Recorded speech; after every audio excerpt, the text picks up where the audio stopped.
Might not be brief. A lengthy opening statement, Erik, followed by questions.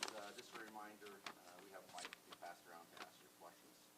And afterwards, too, if anybody needs some one-on-one time with Erik, he's happy to oblige. Yes, thanks. Erik, go ahead. Perfect. Thanks, everyone, for being here today, especially the media. I want to thank you guys for all the respect you treated me with for over all the years. You're a classy group of people. Really enjoyed interacting with all of you for so many years. Today and every day, my heart is full of gratitude, memories, and an overwhelming sense of pride for having been a part of something truly special. After 18 incredible years in the NHL and the privilege of spending over 13 seasons of those with the Colorado Avalanche, I've made the decision to hang up my skates and begin the next chapter of my life. This moment is bittersweet, but I'm at peace knowing I gave everything I had to this game and this incredible organization. First, I want to thank the Kroenke family and the entire Colorado Avalanche ownership group. Your vision, commitment, and belief in this team gave me the opportunity to play for one of the most respected organizations in hockey. You helped build something special here, not just a team, but a family, and I'm forever grateful for your trust in me to represent the Avalanche crest. To the front office and coaching staff, every coach I've had the privilege of working with as well. Thank you for your guidance, your leadership, and for pushing me to be the best player and person I could be. To the training staff, equipment staff, medical team, and every person who works behind the scenes, you are the heartbeat of this organization. Your tireless work made my job easier, and I hope you know how much your dedication meant to me and every player who's laced up the skates for this team. To my teammates, my brothers, we've shared countless battles, laughs, and moments I'll carry with me forever. Every guy I've played alongside, you made me better, not just as a player, but as a person. I took bits and pieces from every single one of you and tried to better myself learning from you. Winning the Stanley Cup in 2022 is the pinnacle of my career, and sharing that moment with all of you is something I will never forget. Always remember, even though something may not be the best for you as an individual, it's what's best for the team that matters most.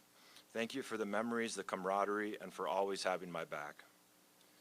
To the fans, wow, where do I even begin? Avs faithful are the best in hockey, from the electric atmosphere at Ball Arena to the sea of burgundy and blue in the stands. You gave me chills to play in front of you at Ball Arena. Your passion, your energy, and your unwavering support through the highs and lows is what makes this city and this team so special. Anytime you see me, please stop me to say hello. It's always my pleasure to stop and have a conversation with any Avs fan who treated me with such respect over the years. To the fans that watch around the world, from Denver to every corner of the globe, thank you for cheering me on, for believing in me, and for making this journey so unforgettable. You gave me a reason to leave it all on the ice every single night. To the city of Denver, my home, this city welcomed me, embraced me, and gave me a place to grow, not just as a hockey player, but as a person. I arrived here as a 22-year-old kid in 2011, grew up here, some might say I never did, and leave here still as a kid, just a lot older at 37. Denver is unlike anywhere else in the world. I'm so proud to have called this place home for so many years and to have it be home the rest of my life. To everyone in this incredible community, especially watching right now, thank you for making me feel like one of your own. Hockey has been my life for as long as I can remember, and the Colorado Avalanche gave me the chance to live out my dreams. I pinch myself for the career I've had. I cannot even fathom how lucky and blessed I have been. If I was offered this life and career as an 8-year-old, heck, even as a 20-year-old, I would sign up for it every single time. As I step away from the game, I'm filled with gratitude for every moment, the wins, the losses, the friendships, and the lessons. I'm excited for what's next, but I'll always carry the Avalanche in my heart. This may seem like goodbye, but you'll see me around. I'll be cheering for this team, this city, and this incredible fan base for the rest of my life. I'll leave you with this. Every day you wake up, you can control your attitude and your effort. No matter what, it takes zero talent to be a good teammate and a good person. Thank you for the bottom of my heart, for everything. Go Avs. To wrap up, I want to acknowledge a handful of people who helped me along this journey. Thank you to my family, my parents, my sister, and my wife for your steadfast support and unconditional love. You always had my back. Thank you to Pierre Lacroix, Eric Lacroix, Greg Sherman for bringing me here to Colorado in 2011. As Aaron DeGraff always says, this is the worst trade in Avs history. You made her life exponentially harder by bringing me to the Avs. Thank you to Josh and Stan Kroenke for all you did for me.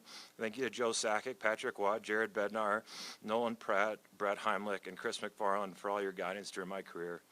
Thanks to all my teammates I've had over the years, especially all my Stanley Cup champion brothers. Gabe and Nate, who I played with for over 10 years, you both made me so much better on and off the ice. Off-ice support staff, I couldn't have done my job without you. Brendan McNicholas, Aaron DeGraff, Donnie White, Brad Lukow, Matt Sokolowski, Scott Woodward, Donovan Delaross, Bill Gregorio Padera, and Jay, and so many others over the years. If I forgot you, I apologize. I could be here all day if I listed everyone. Thank you. Eric? What's the question for Eric? Go ahead, Jesse. Good. Good to see you. Thank you. I guess just as you were kind of grappling with the decision of whether to retire or try to keep playing, what were your emotions like in that process? Yeah, honestly, like Jesse, I would have, if the right opportunity popped up, I would have loved to kept playing. It didn't work like that. That's fine. I stayed ready and, you know, skated up until the end to see if anything popped up. But honestly, I'm super happy with my decision. I feel really good about it. I'm happy, and I would have loved it to work out, but pretty grateful for everything that I've accomplished and been able to do. Right? Hey, Jay, congrats on your career. Thank you. I'm just curious, you said winning the Stanley Cup was Nicole. Outside of that, like, when you look back on your career, what memories are you most fond of? Like, what sticks out to you? Just I think the legacy we created here in Colorado as a group of guys. You know, we weren't a good team for a long time, and now look where the team's at. And I mean, I know I didn't do that, not even close to by myself. It was a collective effort with a lot of guys. So it was just amazing to build up a team from really nothing, and a lot of people had a lot to do with that, and I was happy to be a part of that. But I'm most proud of that, just where the Colorado Avalanche are at now. And, you know, what's one of the best definitions of success? Leaving a place that's better than when you found it. And there's no better, you know, thing than this team right now. And I was just happy to be a piece of that.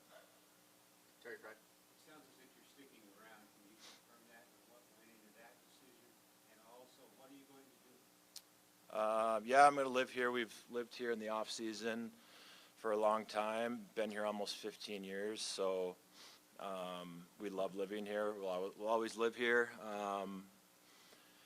What I'm going to do, I'm going to kind of try and do a few different things this year and see what I like. I'm going to do color commentary for DU and Air Force games and studio for the Avs. And something else that I can't say right now that might be popping up here. And then I'm going to have a really good relationship with Danny Briere, so I'm going to help out him and the Flyers this year a little bit too. So that's kind of where I'm at, and I'm not going to try and overwhelm myself. I'm going to try and do things that I haven't been able to do this time of year in the past and do that as well. But that's what I'm going to do to start. Thanks, Jerry. Bailey, then Eric. You get traded back here at the trade deadline last year, being able to finish off your career here. Just tell me how much that means to you, the happy place that you've loved for so many years. Yeah, it's amazing. Like coming back, just the highlights I can think about in my career. That was one of them, being traded back here at the deadline. And yeah, that was a surreal moment. Just to be able to come back and have another crack at it with these guys. So it was a really special moment just to be able to come back here and have one more crack and play with these guys. And end as an Av was special. Eric, and then Megan. DJ, in my eyes, I guess, to most people, your tenure with the Avalanche is kind of two parts. It's pre-2017, post-2017. Have you ever had a chance to sit back and think of 2017 now, this kind of how much has gone on, talk a little more about the run and then being that back? Yeah, I mean, it feels like two different lifetimes almost, when I started my career and where I'm at now, just the way you develop and grow as a person, as a player. And I was a really good player for a long time on some bad teams, and then I was a okay player on really good teams. So, the script kind of flipped. But, yeah, I mean, to answer your question, I just feel like we had some really down years with a lot of good players, and a lot of us stuck with it and stuck around and got rewarded for sticking around. And I had to adapt and change my game. I started in the league as strictly power play, and I ended strictly penalty kill. So I really had to kind of adjust my game to stick around and play as long as I did. So that was kind of pre-2017 and post-2017. You kind of had to change things up a little bit, especially as where we started to go as a team. Back here to Megan. What's something that took a backseat when you played hockey that you're excited to play with your friends dedicate a little bit more time to? Yeah, I mean, my family would say, you know, you missed a lot of weddings and birthday parties and stuff like that, and now I'm kind of on the hook to do a lot of that stuff, which I necessarily might not want to do, but I'm going to have to do it. But no, just I think spending time with a lot of my family and extended family who supported me over the years and really was on this journey a lot with me. So just to, you know, spend time with some of my aunts and uncles that are getting older and my cousins that I saw a lot as a kid, and now I don't see too often. So just to have some of those moments with them, like I'm going to be up in Beaver Creek next week with my aunts and my uncles that I haven't seen in a while. So just to have some of that quality time with them and will be really nice. Will Peterson.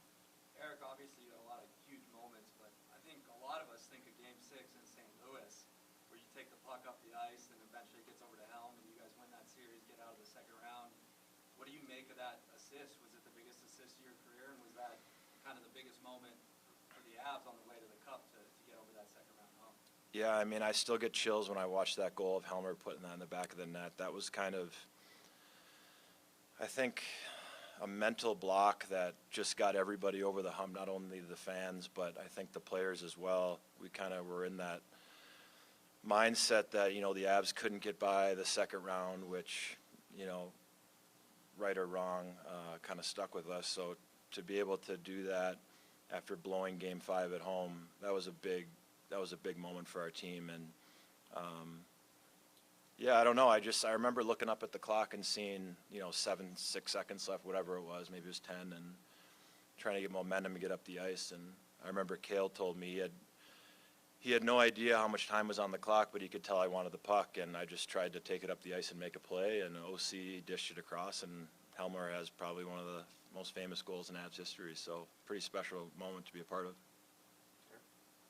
Erik, you mentioned Gabe Landeskog and you became two guys that you've had as teammates for 10 plus years. There's a lot of core pieces here that have been your teammates for a while. Are there any guys, and who specifically from the guys that maybe weren't here as long, would you say had an impact on your career? Yeah, like I said, I mean, I tried to take pieces from every single guy I played with and apply things that I thought they did well or made them great people, and tried to help it apply to myself personally or professionally. So I could list a ton of guys. Going back to when I was a rookie, Paul Kariya, Keith Tkachuk, those guys really helped me out. J.S. Shiger was great.